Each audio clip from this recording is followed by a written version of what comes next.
When you say things like, God is in control, but then your plans change and suddenly you're anxious? Or you say, my identity is in Christ, but you still feel guilty when you don't get enough done? Or you say, I trust God to provide, but somehow you still live like everything depends on you? Yep, that. What if the problem isn't your planner, or your calendar, or your lack of discipline?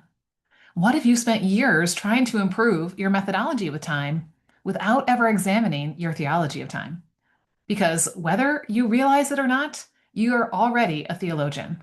And every day, your calendar, your hurry, your anxiety, your interruptions, and your choices are revealing what you believe about God, yourself, and what time is for. And I've come to believe something I can't stop saying. Time is sacred, and stewardship is strategic. So, over the coming months, we're going to discover why. And today, we're beginning a journey I'm calling Theology of Time 101. And I have a feeling it might change not only how you think about time or what you do with it, but ultimately who you're becoming over time. Well, hey there, friend, and welcome back to the Redeem Her Time podcast. I'm Lissa, and lately I've been reading a book called You Are a Theologian by Jen Wilkin and JT English. Have you read it? And one line in particular has been haunting me in the best possible way because they write this: everyone is a theologian. The question is not whether we're theologians, but whether we're good ones.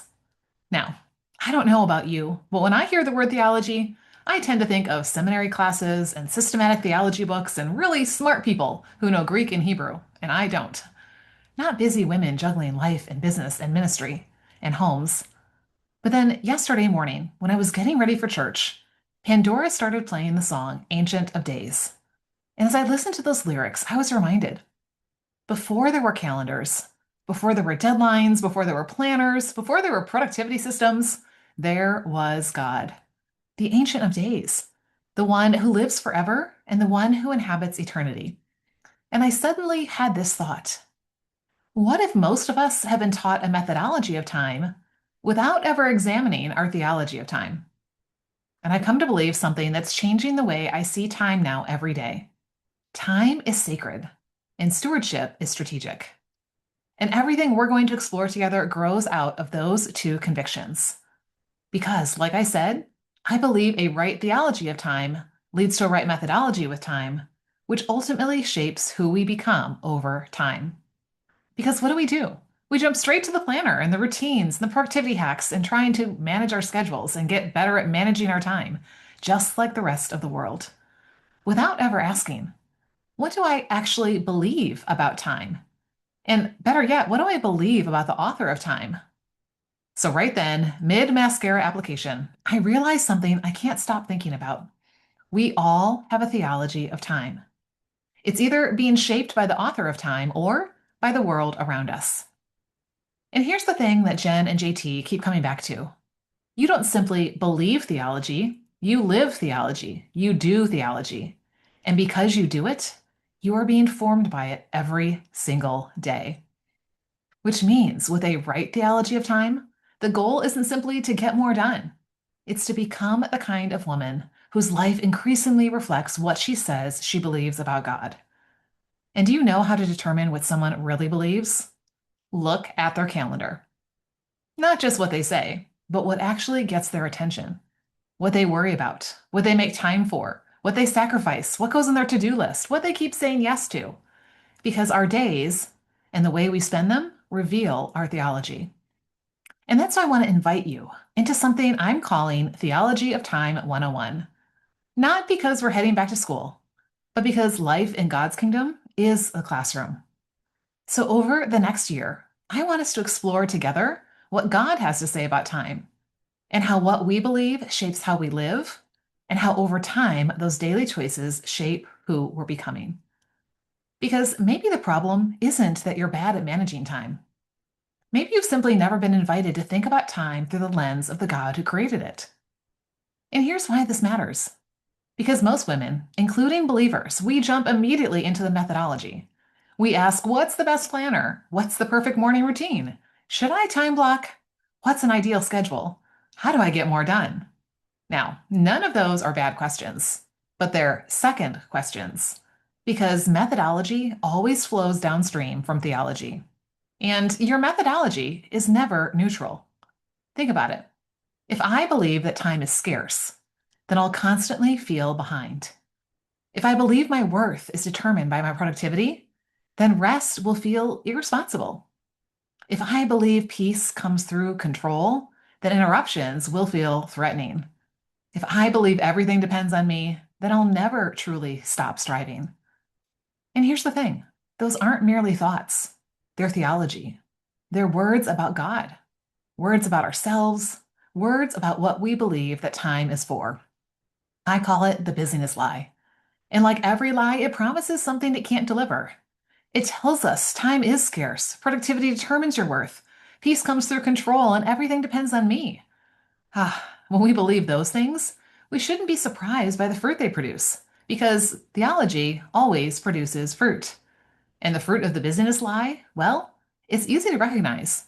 It looks like anxiety, guilt, hurry, overcommitment, reactive living, feeling perpetually behind, working more without greater impact, sacrificing presence and peace, mistaking activity for effectiveness, and eventually, we become what I call a busyness owner.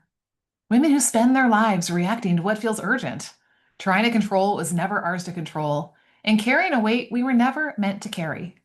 Not because we're lazy or we're undisciplined, but because a wrong theology always produces a wrong methodology. So you might be wondering, Lissa, if a wrong theology produces a wrong methodology, what happens when we start with the right theology? Well, let me just say, it changes everything. Because here what I've been realizing, most of us have been trying to fix the fruit. We're trying to become more productive, more disciplined, more focused, more organized. But God is always after the root. And that's why I believe that a right theology of time leads to a right methodology with time, which ultimately shapes who we become over time. Can I say it again? Because God isn't merely interested in helping us accomplish more. He's using time to form us into the image of Christ. That's our ultimate aim and purpose, who we're becoming, not just what we're doing. Because here's the thing, God doesn't use time merely to produce things. He uses time to form people, people who will dwell with him forever when we don't have a clock or calendar to consult. And that's why this isn't really a conversation about productivity. It's actually a conversation about discipleship. Because all of us are being shaped by something. What we believe shapes what we practice, and what we repeatedly practice shapes us. Which means our calendars are never merely schedules, they're discipleship tools. So I want to encourage you to start thinking about it this way. It begins with revelation. Who is God? Who am I? What is time? Then comes participation. How do I participate with God? How do I steward my day? What deserves my attention? What rhythms help me live with Him instead of striving apart from Him? And over time, those beliefs and practices produce formation. Who am I becoming? Because the question slowly begins to shift. Not what am I doing, or how much should I get done, or how can I fit more into my schedule, but who am I becoming? Am I becoming more hurried or more peaceful? More anxious or more trusting? More reactive or more intentional? More self-reliant or more dependent on God? More productive or more present? Because the goal isn't to manage time better. The goal is to become the kind of woman whose life increasingly reflects what she says she believes about God. And that's why I believe time is one of God's greatest discipleship tools. Not because He needs my productivity, but because He desires my formation. So as I started sharing these ideas with the women inside CEO Focus over the past few weeks, they've helped me realize something. There are 5 ways that your calendar reveals what you really believe, not just what you say, not just what you intend, what you practice. Are you ready? Number 1, your calendar reveals your actual theology. One of the women said something profound. She said, "We have in our head what we think our theology is, but what's actually happening is what our theology actually is." Ouch. Because it's easy to say God is in control, but how do I respond when plans change? It's easy to say my identity is in Christ, but how do I feel guilty when I rest or measure myself by my productivity? It's easy to say time is a gift, but do I live like every minute has to be squeezed? Because our practice reveals our theology. Number two, your calendar reveals what gets your first attention.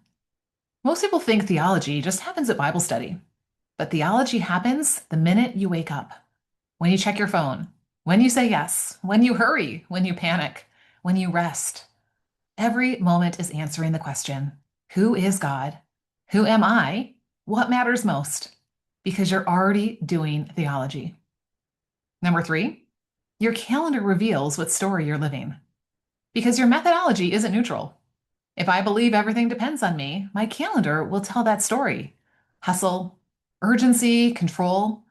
But if I believe that God is the Ancient of Days, my calendar begins to tell a different story. Stewardship, rhythms, dependence, faithfulness, same hours, different beliefs, and different life. Number four, your calendar is forming you. One of the women shared that after creating boundaries and protecting rest, she saw growth in her business. So I asked her, could this become your new normal? Yes, exactly, because what we repeatedly practice shapes us. We're not just filling our calendars are filling us. They are shaping who we become.